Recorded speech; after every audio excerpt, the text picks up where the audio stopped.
The dim blue glow of Earth shimmered on the viewport as Ambassador Kim Tae-woo stared out at the massive Senate station looming ahead. His weathered hands clutched a small wooden box, a gift from his late wife containing soil from their hometown. For 40 years, he'd fought for humanity's place among the stars. Now, at 73, his final diplomatic mission beckoned. "I should be tending my garden," Kim muttered, rubbing his tired eyes. The summons had arrived 3 days ago, urgent and non-negotiable. Earth stood accused of warmongering and technological theft, grounds for expulsion from the Galactic Concordat. The cabin door hissed open. Park Ji-eun, his newly assigned aide, entered carrying a data tablet. Her expression betrayed her youth, concern poorly masked by professional composure. "Ambassador, we dock in 30 minutes, she said. "The preliminary briefs aren't good." Kim nodded, gesturing to the chair opposite his. "Tell me what we're walking into." Park sat stiffly, her fingers dancing across the tablet. 7 major factions have already aligned against us. The Vorn, the Tellarites, the Pran Collective, they've been meeting privately for weeks. And our allies? The Duraxians remain neutral. The Manta have expressed support, but... She hesitated. "But they're too small to matter," Kim finished. He turned back to the viewport, watching as their ship began its approach sequence. "What aren't you telling me?" Park swallowed hard. "Intelligence suggests the vote was decided before we were even summoned. This hearing is theater," Kim said softly. "I've seen this before." He stood with a slight grimace, his old knee injury flaring again, and walked to a metal cabinet. Inside hung his formal diplomatic uniform, emblazoned with the United Earth insignia. As he removed it, memories flooded back. 29 years ago, I attended humanity's first Senate Assembly, he said, running his fingers over the fabric. They seated us by the waste recyclers, called us barely evolved primates, within earshot. Park looked up, surprised. "I've never read that in the official accounts." Kim laughed dryly. "Official accounts rarely capture how it feels to be unwelcome." He began changing into his uniform with deliberate, practiced movements. Back then, we had just discovered faster than light travel. The other species had been crossing the stars for centuries. Yet here we are, 3 decades later, and they fear us, Park observed. Kim nodded. Humans adapt quickly, too quickly for comfort. He fastened the final clasp on his jacket, straightening his posture. "Show me the accusations." Park handed him the tablet. Kim scrolled through pages of diplomatic language thinly veiling the truth. Humanity's rapid technological advancement threatened the established order. Earth had grown from a curiosity to a power too significant to ignore.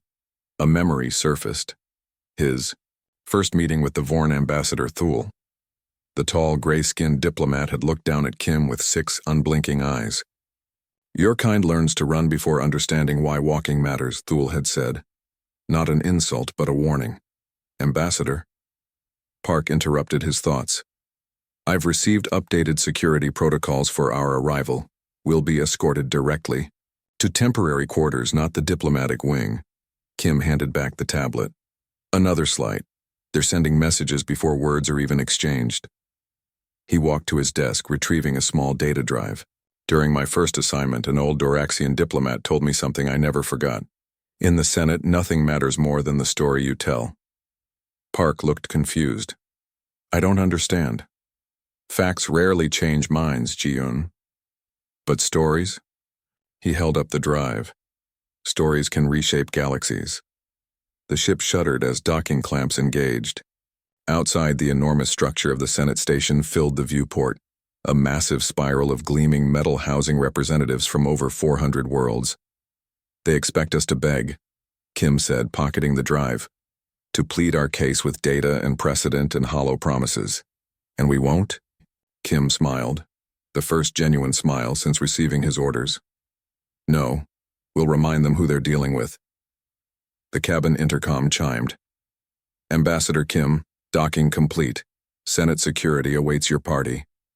Kim took a deep breath, shoulders squaring. For a moment, Park caught a glimpse of the younger man he'd once been, the diplomat who had faced a hostile galaxy without flinching, You should know, he said quietly. I requested retirement 3 times before this mission, each time denied. Why did they choose you? Park asked. Kim's eyes reflected the stars beyond the viewport. Because I was there when we first arrived. I've watched humanity rise from novelty to threat. He moved toward the door, his steps purposeful despite his age. And because I have nothing left to lose. Park followed, tablet clutched to her chest. The odds are completely against us. Kim paused at the doorway, looking back at her with unexpected warmth. Then we're in familiar territory. Humanity's greatest moments have always come when the odds seemed impossible. He gestured forward. Come, let's go tell our story. As they walked toward the airlock, Kim's mind raced through decades of diplomatic triumphs and failures, preparing for what might be his final service to Earth, facing a Senate that had already decided to cast humanity aside. The Senate station's corridors felt colder than Kim remembered. Gleaming metal walls curved overhead, designed by species who found human architecture disorienting. Beside him, Park Ji-yoon matched his deliberate pace, eyes wide at the passing aliens. Many shapes, sizes, and colors flowing around them like rivers around stones. Keep your shoulders back, Kim murmured. Show confidence, not arrogance. 4 security drones hovered around them, allegedly for protection, but the message was clear. Humans weren't trusted. Their Pran escort, a tall insectoid with translucent wings, clicked mandibles in what might have been amusement or disgust. Ambassador Kim, how unexpected to see you return, came a rumbling voice from ahead. Kim smiled tightly as a massive, blue-skinned figure approached. Ambassador Lan of the Duraxian Confederation, 7 feet tall with gill-like structures pulsing at his neck. Once, perhaps, an ally. Lan, still breathing water from Helix Prime? Kim extended his hand in human greeting. The Duraxian hesitated before returning the gesture, careful not to squeeze too hard with his webbed fingers. You were wise to send someone of your experience, though perhaps unwise to come yourself. When old friends turn suddenly cold, I prefer to ask why in person. The Duraxian's clear inner eyelids flicked nervously. These are complicated times. Kim, your species has advanced beyond acceptable parameters. Acceptable to whom? Kim asked, keeping his voice low but firm. Lan glanced at their prawn escort. We should speak later, privately. I suspect there won't be time for private conversations after today, Kim replied. The Duraxian seemed to deflate slightly, gills fluttering faster. Then I wish you well, old friend. He moved past, adding quietly. The Vorn ambassador requested, quarters directly opposite yours. Walls have sensors here. Kim nodded almost imperceptibly. Information freely given was rare currency in the Senate. As they continued walking, Park whispered, Can we trust him? Trust is relative here, Kim replied, but Lan remembers when his world faced similar accusations. Before you were born, they rounded a corner into a vast atrium where dozens of species mingled in pre-session discussions.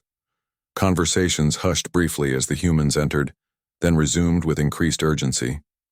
Kim noted representatives turning away, avoiding eye contact and others watching too intently. Ambassador, Park said softly. 3rd level balcony. The Tellarite delegation is recording us. Kim didn't look up. Good. Let them see calm, not concern. Their escort led them to a small meeting chamber with a viewing window overlooking the main Senate floor. Inside waited 3 representatives. A Vorn with mottled gray skin, a floating gelatinous Kulari, and a feathered Nyx Diplomat. Ambassador Kim, the Vorn said, 6 eyes blinking in sequence. I am Drav, representing the Vorn sovereignty. We've been appointed to brief you on procedural matters. Kim bowed slightly.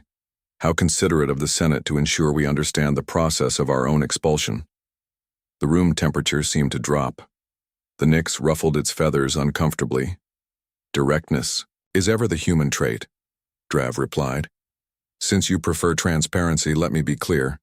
The vote currently stands at 73% favoring expulsion. Your appearance is a formality. Park tensed beside Kim, but he put a steadying hand on her arm. Then it seems we have 27% who might listen, Kim said, settling into a chair designed for non-human anatomy. I've faced worse odds. The Kulari pulsed with colors that translated through Kim's earpiece. Humanity's resistance is irrational. Accept graceful departure and negotiated trade restrictions. Kim leaned forward. Perhaps you could explain what exactly we've done to deserve expulsion? The formal accusations are remarkably vague. Drav placed a data crystal on the table. 57 instances of unauthorized technological leaps. 39 cases of territorial expansion beyond approved zones. And most concerning, the Vorn paused dramatically. Military capabilities now estimated at Class 4, 2 full classes above your reported status.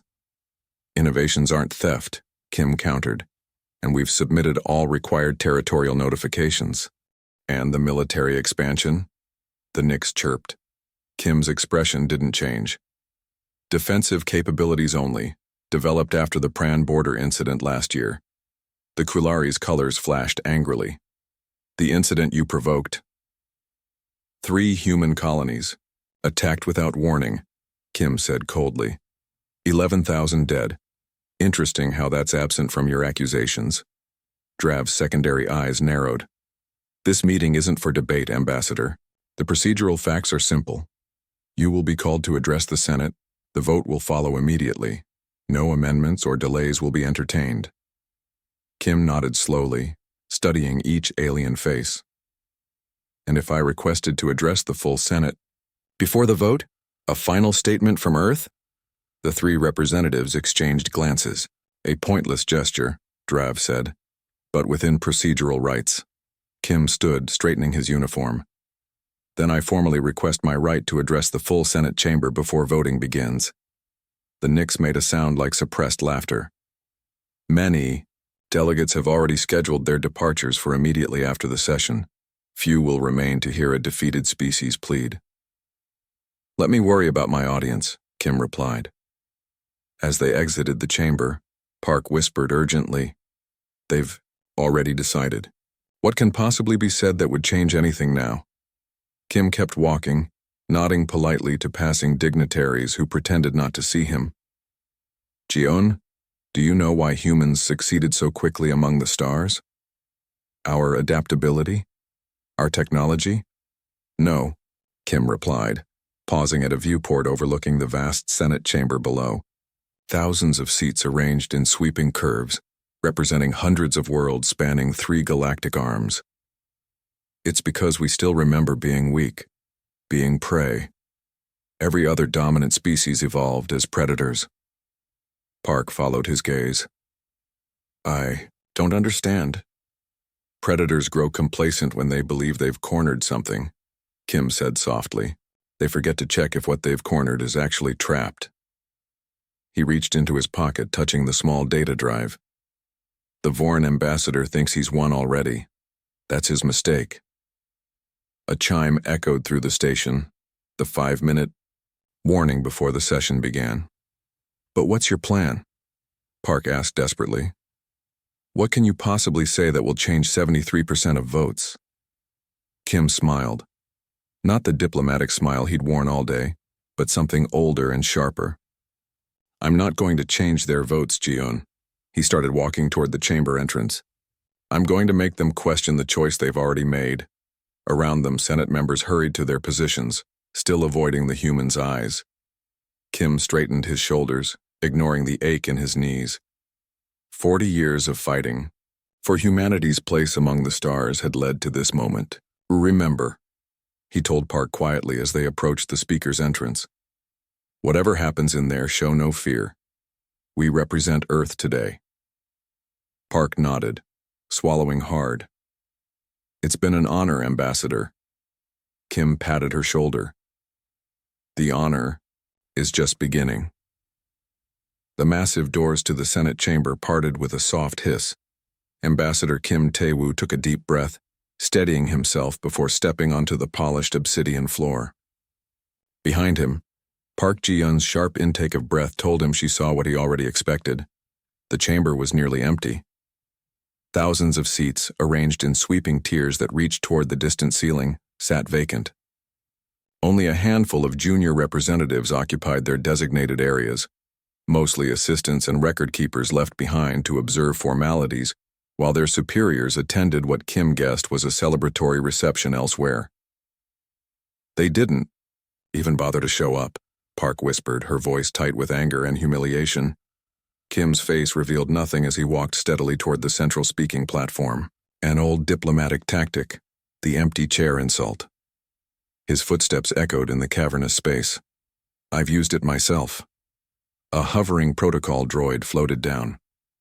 Ambassador Kim Tae-woo of Earth, you have been granted 15 minutes to address the Senate before the scheduled vote. Please note that only 19 voting representatives are currently present. 19 out of 412, Park murmured. This is worse than an insult. It's erasure. Kim nodded to the droid. I understand. Please activate full chamber recording. As they reached the speaking platform, a circular dais designed to elevate the speaker for better visibility, Kim's eyes scanned the vast empty space. He noted the few attendees, 3 bored-looking Tellarites scrolling through data feeds, a sleeping Manta representative, several junior aides from various worlds, and in the highest tier, half hidden in shadow, a single Vorn observer. Ambassador, a voice called from nearby. An Arthean representative with iridescent scales approached, looking uncomfortable. I should inform you that most senior delegates are attending a pre-vote reception hosted by Ambassador Drav. They've arranged for summary feeds of your address. Kim smiled politely. Thank you for your candor. The Arthean hesitated. Your reputation is still respected by some of us who remember the Duraxian crisis. This display was not universally supported. With a small bow, the Arthean retreated to a seat not far from the platform. Park leaned closer to Kim. They're watching summary feeds? They won't even hear your actual words? They'll hear what the Vorn want them to hear, Kim replied calmly. Unless we give them reason to come back. He stepped onto the platform, which illuminated and rose slowly to its full height. The chamber's acoustics activated, creating a perfect sound field around him. Kim reached into his pocket, removing the small data drive and inserting it into the console before him. Distinguished representatives of the Galactic Senate, he began, his voice clear despite the emptiness before him. I stand before you today, as Earth's voice in what may be our final address to this august body. His words echoed slightly, emphasizing the absence of listeners. In the sparse audience, a few representatives looked up briefly before returning to their private conversations. I note the empty seats before me, Kim continued, his tone conversational rather than accusing. And I understand. Earth is young, among you. Our 40 years of membership represent a mere moment in the Senate's 12,000-year history. He activated the console, bringing up a holographic display that expanded above and around him. The image showed Earth, rotating slowly. This is my homeworld as it appeared when I was born, when humans still thought we might be alone in the universe. The image shifted, showing Earth from space, then zooming dramatically to ground level, revealing scenes of war, poverty, environmental disaster. We nearly destroyed ourselves more than once. We fought over resources, ideology, religion, even the color of our skin. The images shifted rapidly, showing conflicts spanning centuries. By all rights, we should have exterminated ourselves before reaching the stars. A few more heads turned toward the platform now, curious despite themselves. Yet something remarkable happened instead. The hologram shifted again, showing humans working together, rebuilding cities, developing new technologies. We learned to cooperate, not because we are inherently peaceful, but because we discovered that survival required it. Kim paused, noting with satisfaction a slight movement near the chamber entrance. 2 senior representatives had entered, perhaps curious about why their summary feeds showed historical footage rather than desperate pleading. The evolutionary path that created humanity is unusual among Senate species, Kim continued, activating the next sequence. The hologram now displayed a comparison chart of various homeworlds. 97% of spacefaring species evolved as apex predators on their worlds. The display highlighted various alien physiologies: the sharp teeth of the Vorn, the venomous stingers of the Pran, the powerful claws of the Tellarites. Humans, however, spent most of our evolutionary history as prey animals. We were hunted before we became hunters. More delegates were filtering into the chamber now, drawn by images and information that didn't match what they'd expected. Kim kept his voice steady, neither raising it to demand attention nor lowering it in submission. This difference shapes everything about us. Where predator species learned dominance, we learned cooperation. Where you developed physical weapons, we developed tools and problem-solving. Where you conquered through strength, we survived through adaptation. The hologram shifted again, displaying humanity's technological progress, from stone tools to space stations in an evolutionary blink. When our species first arrived at the Senate, many of you found our rapid advancement alarming. You weren't wrong to be concerned. A ripple of surprise moved through the growing audience. Kim noted with satisfaction that one of the newly arrived delegates was the Diraxian ambassador Lan, who had chosen a seat near the front. Predators understand territory, dominance, and hierarchical order, Kim continued. But prey animals understand something far more powerful: survival at any cost. The doors at the main entrance opened again, and a larger group entered, including several senior representatives. Word was spreading. The accusations against Earth cite our rapid technological advancement as threatening. And you're right, we adapt and innovate faster than Senate projections anticipated. But ask yourselves why. The hologram shifted to display various human colonies, focusing on their diverse environments and challenges. We don't advance quickly because we seek dominance. We advance because, deep in our cellular memory, we remember what it means to be hunted, to be vulnerable. Kim noticed the Vorn ambassador Drav, entering with a cluster of allies. His 6 eyes narrowed in suspicion as he observed the growing audience. The question before you today isn't whether humans advance too quickly, Kim said, his voice growing, stronger as more seats filled. It's whether the Senate fears a species that refuses to know its place, or welcomes a member that continually finds new ways to survive and thrive among the stars. The holographic display expanded dramatically, now showing the full Senate hall, but not as it was. Instead, it showed what it could be, filled with representatives from hundreds of worlds engaged in genuine collaboration rather than political maneuvering. As Kim prepared to deliver the heart of his speech, he allowed himself a moment of satisfaction. The chamber wasn't full, not even close, but dozens of delegates had now returned, curiosity overcoming their predetermined dismissal. Park caught his eye from below, giving a subtle nod. More were coming. They had an audience now, and Kim Tae-woo, veteran diplomat of Earth, was just getting started. Kim watched as more delegates filed into the chamber, their private conversations creating a growing murmur that echoed through the vast space. The Vorn ambassador, Drav, stood near an entrance, 6 eyes darting between Kim and the returning Senate members.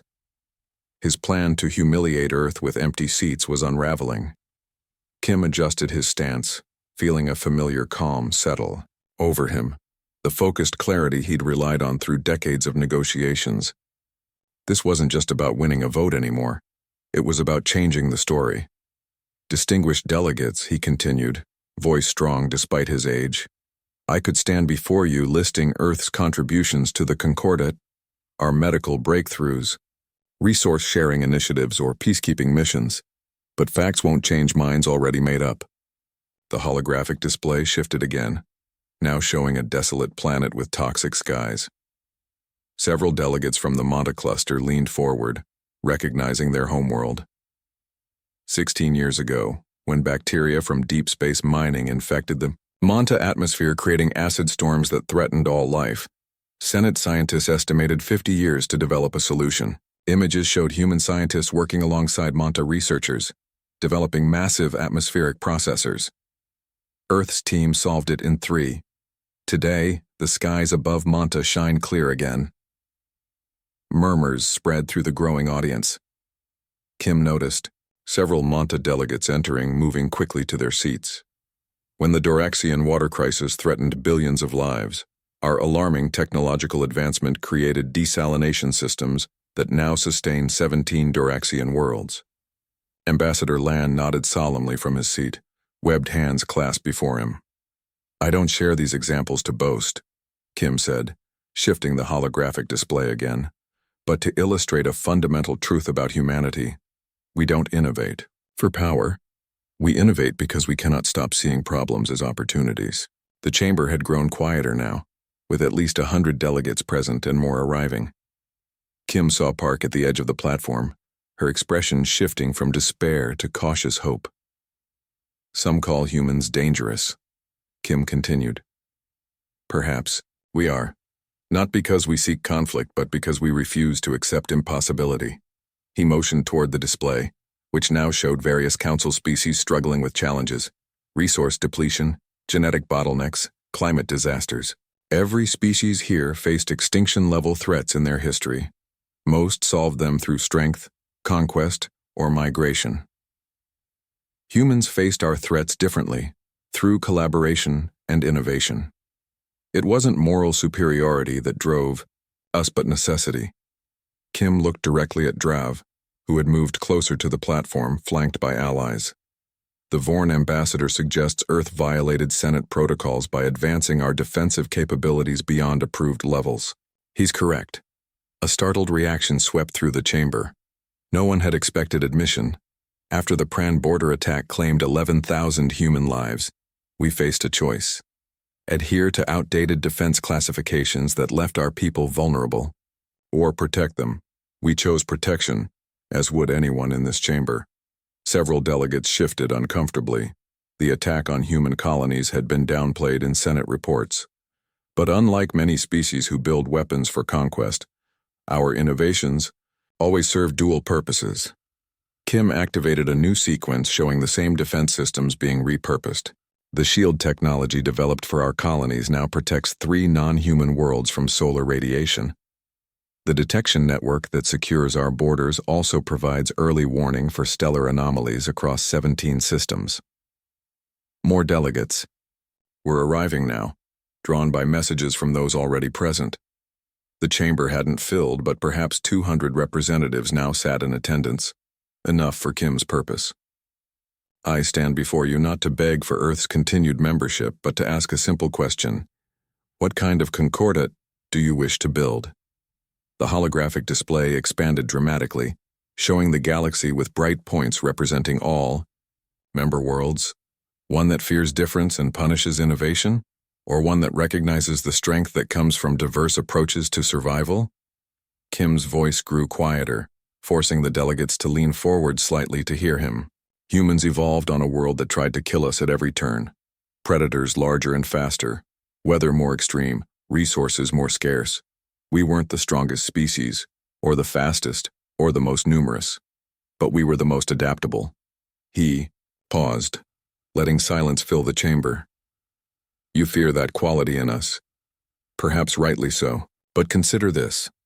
The same adaptability that alarms you has saved millions of non-human lives through medical breakthroughs, environmental restoration, and disaster response." Kim motioned to the data console, and the holographic display changed, once more showing something unexpected: preparations already underway on Earth. "I must now inform this body of Earth's contingency plan, developed when we received word of this expulsion vote." The display showed massive construction projects, new shipyards, research facilities being built at remarkable speed. Should we be expelled today, Earth will continue to exist. We will continue to innovate. But we will do so outside the constraints of concordant protocols. Attention filled the air as delegates processed his words. This wasn't a threat. It was a statement of simple fact.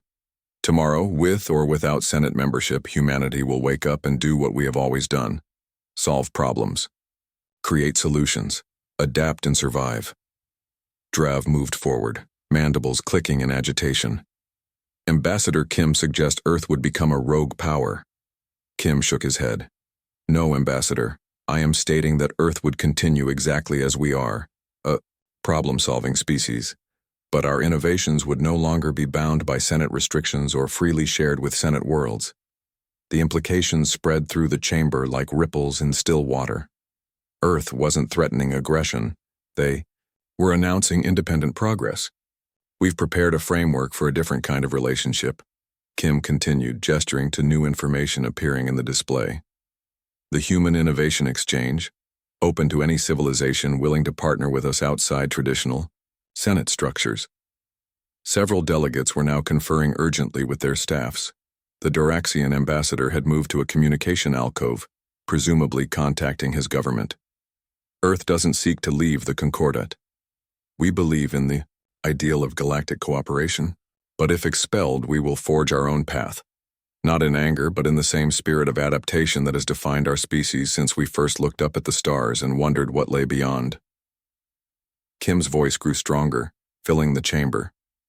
The question isn't whether humanity belongs in your Concordat. The question is whether your Concordat can afford to continue without humanity's perspective. He looked around the chamber, meeting the many eyes, stalks, and sensory organs now focused intently on him. We learned cooperation not because we are inherently peaceful, but because we had to overcome our own violence to survive. We understand both conflict and resolution in ways unique among Senate species. Kim stepped back from the console, letting the holographic display fade. The vote before you today isn't about punishing Earth for growing too quickly. It's about deciding what kind of future you wish to build, one that fears change or one that embraces it. He bowed deeply to the assembled delegates. Whatever you decide, humanity will continue our journey among the stars. We would prefer to make that journey with you as allies, but we are prepared to make it alone. As Kim stepped back, the chamber erupted in urgent conversations. The protocol droid approached, indicating his time had concluded. From her position near the platform, Park looked up at Kim with wide eyes. "Ambassador," she whispered as he descended, "what happens now?" Kim's weathered face showed calm certainty. "Now we wait to see if they're wise enough to recognize opportunity when it's offered." Chaos erupted across the Senate chamber the moment Kim stepped down from the speaking platform. The orderly rows of seats became islands of frantic discussion with delegates huddled in urgent conversation. Protocol droids hovered anxiously, their programming unprepared for this breakdown of procedure. "This is unprecedented," Park whispered as she and Kim moved toward the diplomatic waiting area. "They're requesting emergency consultations with their homeworlds." Kim nodded, his expression calm despite the storm he'd unleashed. When faced with unexpected information, most species need time to process. We've just changed the equation. Senate coordinator, a tall, reed-thin Arthean with shimmering scales, approached them nervously. "Ambassador Kim, the procedural vote has been temporarily delayed. The presiding council requests 30 minutes for consultation." "Of course," Kim replied with a diplomatic smile. "We understand." As the coordinator hurried away, Park couldn't contain herself any longer. "Did you know this would happen? That they'd postpone the vote?" "I hoped," Kim admitted. Fear of losing something valuable is a powerful motivator across all species. They entered the waiting area, a small chamber with viewing screens showing the main floor. Through the transparent walls, they could see delegates rushing between consultation booths, data tablets clutched in hands, claws, and tentacles. "The Human Innovation Exchange," Park said, watching the screens where images from Kim's presentation still displayed. "Is it real? Or just a negotiation tactic?" Kim lowered himself carefully into a chair, wincing slightly as his old knee injury protested. "Both. Earth's leadership authorized me to establish the exchange if expulsion proceeded. The groundwork has been laid. But you don't want that outcome. No, humanity belongs in the Concordat, not separate from it." Kim's eyes tracked the movement on the screens. "But sometimes you must be willing to walk away to demonstrate your true value." A soft chime announced a visitor. The door slid open to reveal Ambassador Drav of the Vorn, his gray skin mottled with darker patches, a sign of agitation in his species. Behind him stood two aides, both looking uncomfortable. A masterful performance, Ambassador Kim, Drav said, his 6 eyes blinking in sequence. Quite the spectacle. Kim rose slowly, facing the Vorn with calm dignity. Not a performance, Ambassador. A truth many had forgotten. Drav moved further into the room, his tall frame looming over the humans. You've created quite a problem. Several delegations are now reconsidering their positions. I simply reminded them of facts they already knew. Facts? Drav's secondary eyes narrowed. You presented a narrative designed to manipulate emotions, threats disguised as opportunities. Kim stood his ground, unflinching despite the Vorn's intimidating presence. I offered a choice between 2 futures. That's not manipulation. It's diplomacy. You threatened to share unregulated technology with whoever would partner with you. Drav hissed. Do you realize the destabilizing effect? We threatened nothing, Kim interrupted quietly. Earth will share its innovations regardless of today's outcome. The only question is whether the Senate benefits from that sharing or watches from a distance. Park stepped forward, her diplomatic training overcoming her youth. Ambassador Drav, surely your concern isn't that humans innovate too quickly, but that innovations might empower worlds currently dependent on Vorn technologies. Drav's mandibles clicked rapidly, a sign of surprise. He hadn't expected directness from the junior. Diplomat. The Senate has protocols for technological advancement, he said stiffly. Procedures ensure stability. Procedures that haven't been updated in 600 years, Kim noted. Meanwhile, 11,000 humans died because our defensive capabilities were artificially restricted by those same protocols. The tension in the room grew thick. For a moment it seemed Drav might escalate further. Instead, he took a deliberate step back. The vote will proceed after consultations conclude. Your presentation changes nothing fundamental. Without waiting for a response, the Vorn ambassador turned and stalked from the room. As the door closed behind him, Park released a breath she hadn't realized she was holding. He's worried. Terrified, Kim corrected with the ghost of a smile. The Vorn built their influence on technological supremacy. Our advancement threatens their position more than any other species. The screens around them showed the Senate floor still in disarray. The orderly voting procedure had transformed into something resembling a trading floor, with representatives moving between factions, arguing positions, making deals. What happens if they still vote for expulsion? Park asked quietly. Kim walked to the window overlooking the vast chamber. Then we activate the exchange and continue our path. Humanity survived ice ages, pandemics, and our own self-destructive tendencies. We'll survive this too. And if they vote to keep us? Then the real work begins, reforming a system that's grown rigid with age. Kim's reflection in the glass looked suddenly tired. Either way, nothing will be the same after today. A soft tone indicated an incoming message. Park checked her tablet. It's from Ambassador Lan. The Duraxian Confederation has officially withdrawn support for the expulsion measure and is requesting immediate technological consultation regarding their Southern Ocean crisis. Kim nodded. The first domino falls. Cynical calculation on their part, Park observed. Perhaps. Or perhaps reminder of what true cooperation looks like. Kim turned from the window. Lan remembers when his own world faced similar accusations. Memory can be a powerful ally. Another chime, another message. Then another. Park's eyes widened as she scrolled through the notifications flooding her tablet. The Monta cluster is withdrawing support for expulsion. The Tellarite Union is requesting clarification on the innovation exchange parameters. The Pran... She looked up in astonishment. The Pran Collective is offering formal apology for the border incident and requesting new security cooperation. Kim allowed himself a small smile. When you change the story, you change the outcome. The door opened again, revealing the Senate. Coordinator. Ambassador Kim, your presence is requested on the Senate floor. The presiding council has called for an immediate vote. As they walked back toward the main chamber, Park whispered, Do we have enough support? We'll know soon enough, Kim replied. But they wouldn't rush the vote if they still had their supermajority. The massive doors to the Senate chamber opened.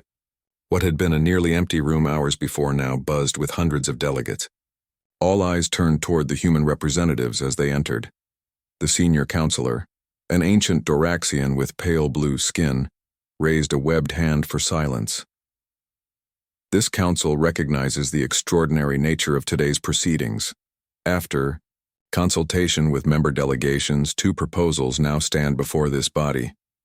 Kim and Park took their positions at the Earth delegation's platform.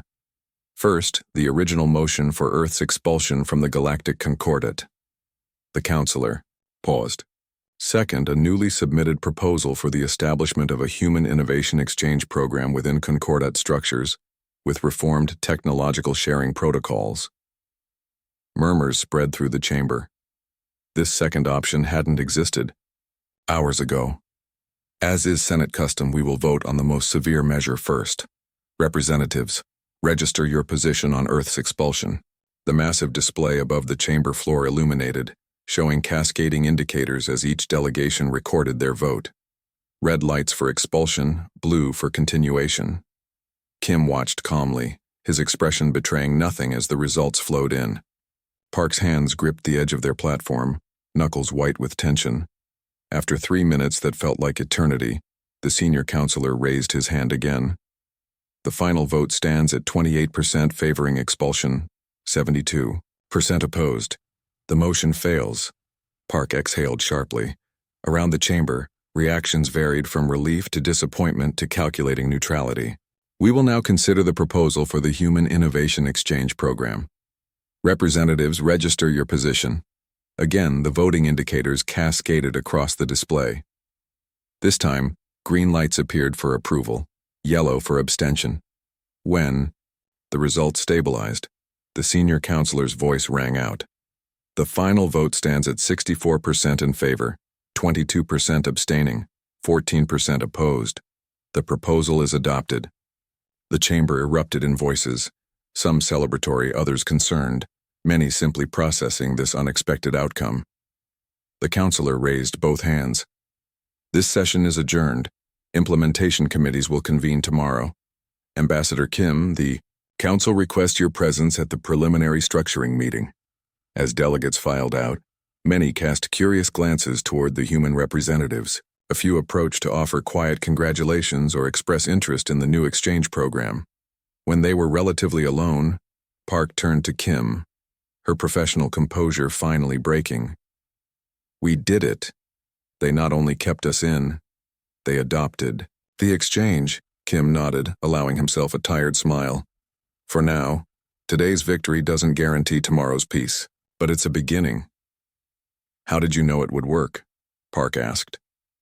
That they would listen? Kim looked out across the now emptying chamber, remembering 40 years of struggle for humanity's place among the stars. I didn't know, he said simply. But humanity's greatest strength isn't our technology or our adaptability. It's that even when we stand alone, we still reach out our hand. He gestured toward the departing delegates, hundreds of species, each with their own history, biology, and perspective. Today they remembered that different doesn't mean dangerous, that progress doesn't threaten stability if properly shared. Kim picked up his data tablet, already filling with meeting requests from curious delegations. The rest is up to all of us.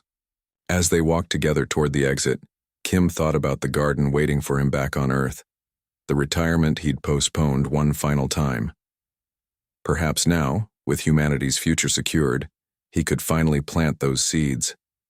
But first, there was work to do.